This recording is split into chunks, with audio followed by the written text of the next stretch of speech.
as the A-20 now, just a little bit, not a lot though. And really, as a light tank that's going to scout for artillery, you're living on the knife's edge. Basically, it's a matter of luck whether they hit you or not. Luck and speed. Those are the two things that matter. So yeah. Because there's people who you'll be able to just, with your speed, just be able to WTF pwn because their turret won't be able to keep up. But those are usually like heavy tanks. So if they happen to get one hit off on you, like if you're ever driving directly towards them and not perpendicular to where their turret is facing, what happens is they one-shot you. And it sucks. And then, of course, the whole time, their artillery is trying to kill you. Their light tanks are trying to kill you. And their mediums, if they're still at their base, are trying to kill you. Because nobody wants to be artillery to death. And, of course, I get this map. And we have that Ferdinand on our team. Hero Ferdinands. They can wipe out whole teams. Anyways, here it is. My little tank. It's got that little curved bit of turretness, got that weird lumpy gun, and got some engine, you know, has a little machine gun sticking out the front. Oh yeah, that's my favorite thing about the Russian tanks is that they all have like a little headlight there, just in case, you know, for lulz. And there is the Ferdinand, that massive beast that I can only hit him in the sides, because all German tanks have really weak sides. So with my T-34, I could have killed him if I kept hitting him in the side. But I couldn't. And, of course, we spawn at this position, which means to do any sort of scouting, I'd have to cut through the woods. And because going across the open field is suicide, but going through the woods is even more obnoxious because you can't really see the enemies, and they expect you to come right out of there. Like, they'll literally be just, like, standing there waiting for you to pop out. And yeah, fun stuff. Yeah, I need to get better at my T-34 shenanigans. That last match was just embarrassing. Because I knew I could have had that Ferdinand. He was too big and slow to actually do anything about me. Oh, shite. Now the artillery is going to start shelling us any second now. And there's a tank coming our way. Oh, and it's a medium tank. How wonderful. Oh, he's gonna miss. Oh, crap. Oh, God. Lag just killed me. I did not see that tank. It just jumped in front of me. Holy crap. This is the only time when I regret playing on the Russian servers. Like, here I'm getting like 170, 180 ping. On the US servers, I get like 70, 60 ping. So, yeah, normally I don't mind the lag, but in cases like that, it's just really bad. Oh yeah, the VKs, they're all like Tiger prototypes. Like, this is a prototype for the Tiger tank, made by some factory whose name begins with H. I forget their actual name, so sorry about that. If anybody actually knows anything about World War II tanks, correct me, I guess. Tell me what's good. Let's see, what do we have here? We have a T-34. This marvelous little bit of tanctioneering. Oh, and this is the T-44. This is the ultimate tank. This is what I want to get. 2 million credits, but it's worth every last little half credit of it, or 1/100th credit of it. Because I can't actually say pennies because they're not US dollars. So there we are. If anything, it'd be Kabaki. So anyways, yeah, look at all that tank tread he has back there, and those few tanks on the side, some more tank tread on the back of the turret, just a giant cannon. This isn't even the most baller cannon you can get even more baller cannon on this tank. And it's just fast and furiously powerful. And this is the Keva that I was talking about with a large turret. That's just ridiculous, and it has a machine gun just sticking out the back and a door, just for fun, you know. And there's that Soviet headlight. But yeah, these tanks also, they're very German in their design, because as you see, they don't have angled sides, they have flat sides. That makes their sides very vulnerable because they have no chance to ricochet. And side armor is generally the thinner part of the tank, so that's that. And here you can see the later model of it, the Keva 3, which is the next option.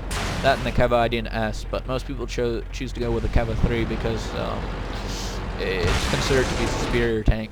After reading the forums for a little bit, that's the general consensus. So yeah, there it is. The same exact problem. It's long, it's narrow, and it's got flat sides, just like all the German tanks do. But yeah, this is the KV-3 turret. As you can see, it has like a separate machine gun on the top of the turret, and no machine gun in the back anymore. Still has that little door there, though. And there's another one of them. Prime example. Here's the Ferdinand. See what I mean about Germans having flat sides? Just look at that. It's like a flat side with a little step on it. And that's what makes them vulnerable. No chance to ricochet. But if you hit the turret, it has a chance to ricochet. But it's also the thinnest armor. Germans don't put side armor on their tanks. So that's, if I ever get into a fight with a Panzer IV or a Panzer III or a Panzer III-4, the first thing I'm gonna do is start turning, because I turn faster. And my turret turns faster, and hopefully their turret won't be able to keep up. But the second thing I'm going to do is aim for their sides. First, that allows me to bust their tank treads. And secondly, oh god, now I have 521 experience for no apparent reason. Damn it. Anyways, yeah, another thing that it lets me do besides busting their tank treads, potentially, because Germans have big tank treads. They make them big and take up like the whole side of their tank. It lets me do extra damage because their side armor is weak. And as you can see here, the tank is angled. Like for example, if I were to hit that, there'd actually be a chance of ricochet. Same with the front, side, and rear. So it's like the turret itself is not very ricochet prone though. If somebody hits your turret in this thing, you're usually pretty screwed. Another thing about the turret is that's where all your ammunition is kept. Like right here are the two people standing, and then back here is one of your stores of ammo, and the other one's over here. So basically when they're hitting your turret, they have a chance to blow up your supplies and screw you over like that. So yeah, I'm really tempted to just make one more video with the T-34 because I'm getting into my element with this tank. Hopefully that won't jinx it. And I sort of like it. It's awesome. And it's Russian.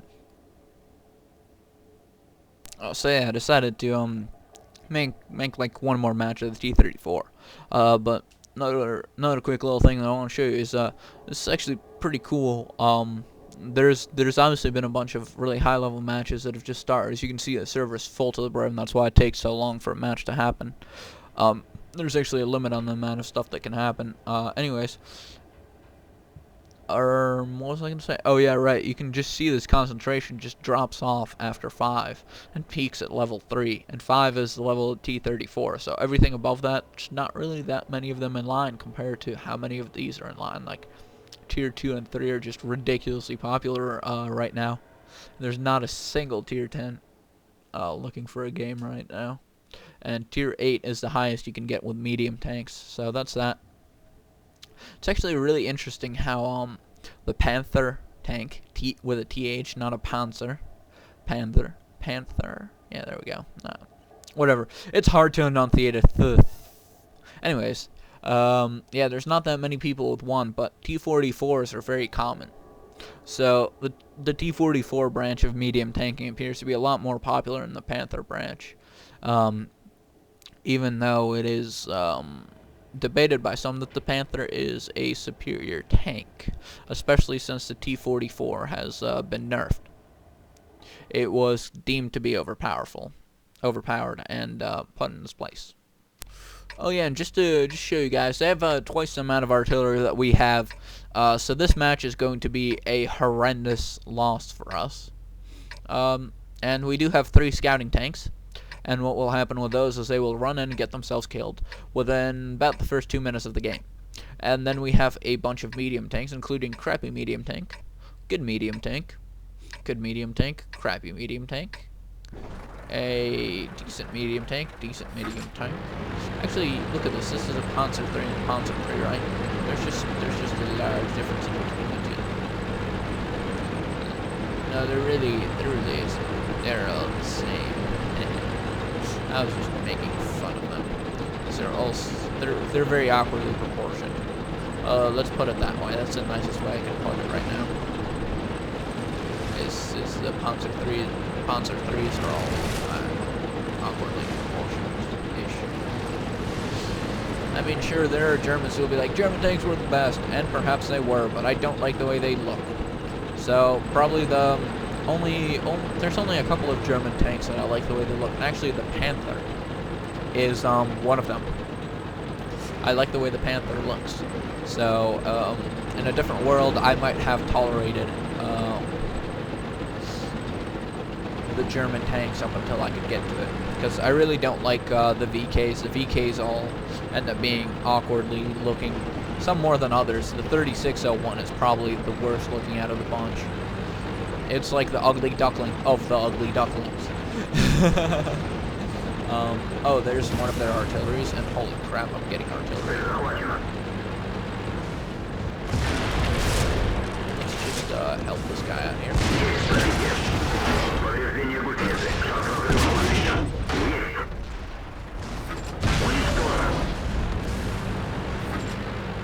Alright, so now it's time to see what I can do. I'm gonna try and take care of another one of these T-34s. It's not gonna work. Here we are.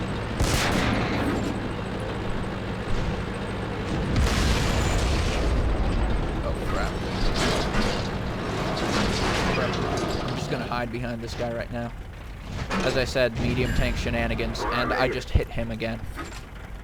I also have only 50 HP.